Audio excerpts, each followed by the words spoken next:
Paz do Senhor, meus irmãos, a agenda de leitura de quarta-feira, 9 de novembro de 2022, tem como título Davi, o derrubador de gigante. O texto bíblico encontra-se no livro de 1 Samuel, capítulo 17, do versículo 17 ao 51. Como é uma leitura um pouco extensa, vamos estar lendo a partir do versículo 48, que diz assim: E sucedeu que, levantando-se o filisteu e indo encontrar-se com Davi, apressou-se Davi e correu ao combate, a encontrar-se com o filisteu. E Davi meteu a mão no alforje e tomou dali uma pedra, e com a funda lá atirou, e feriu o filisteu na testa.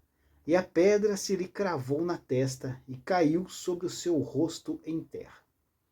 Assim, Davi prevaleceu contra o filisteu, com uma funda e com uma pedra, e feriu o filisteu, e o matou sem que Davi tivesse uma espada na mão.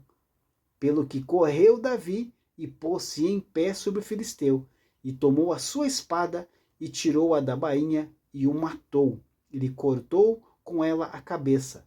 Vendo então os filisteus que o seu campeão era morto, fugiram.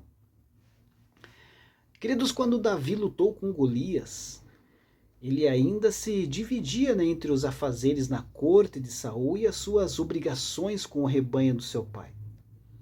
Isso significa que Davi passava aí um período com o rei Saul e outro período apacentando ovelhas.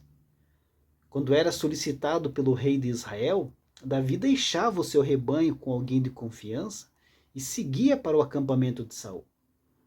Foi apenas depois que Davi matou Golias que ele passou então a ficar dedicado totalmente aos assuntos da corte de Israel, sendo nomeado como escudeiro do rei.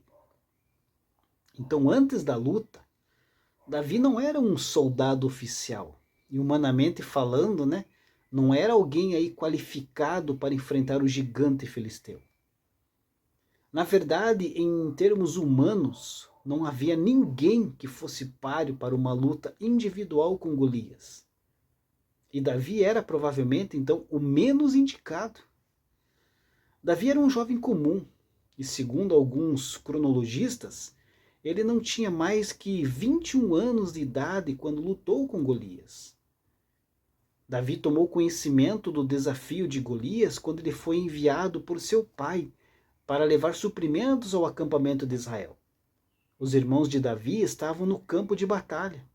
Então, quando ouviu a afronta de Golias, Davi ficou indignado.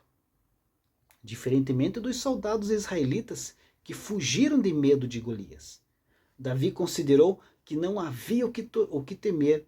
Por isso ele questionou, quem é, pois, esse incircunciso filisteu para afrontar os exércitos do Deus vivo? Perceba, queridos, que Davi entendeu que a afronta de Golias não era apenas contra um exército humano, mas sim contra o verdadeiro comandante do exército, isto é, o Deus vivo. Então, muito naturalmente, Davi perguntou aos israelitas o que eles fariam com aquele homem. Para Davi, o desafio de Golias não deveria ser visto como um problema para qualquer soldado israelita que cresce no Senhor. Então ele mesmo aceitou o desafio. Apesar de ser ridicularizado por Eliabe, o seu irmão mais velho, e desacreditado pelo rei Saul. Davi não teve qualquer dúvida de que Deus se encarregaria daquela batalha. Deus abençoe a sua vida. Uma ótima quarta-feira a todos.